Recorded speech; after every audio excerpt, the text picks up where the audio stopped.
একটা ইয়াং তরুণ সমাজ নির্মাণের জন্য আমরা অব্যাহতভাবে বিভাগ এবং জেলা সমন্বিতভাবে কাজ করে যাচ্ছি।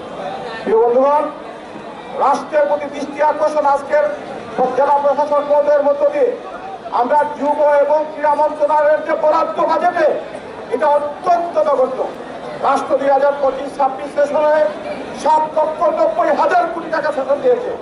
এই সেশনের মধ্যে আমাদের মাঠ সংস্কার করা, মাঠ নতুনভাবে তৈরি করা, এগুলোকে ডেভেলপ করা, এই জায়গায় যে বরাদ্দ এটা অত্যন্ত নতুন।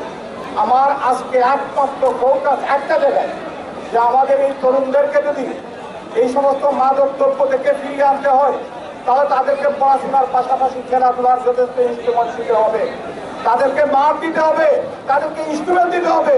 আমরা বিভিন্ন উপজেলা ইউনিয়ন মহোদয়রা এখানে আছেন, জিজ্ঞেস করি আপনাদের মন্ত্রণালয়ের বাজেট কি?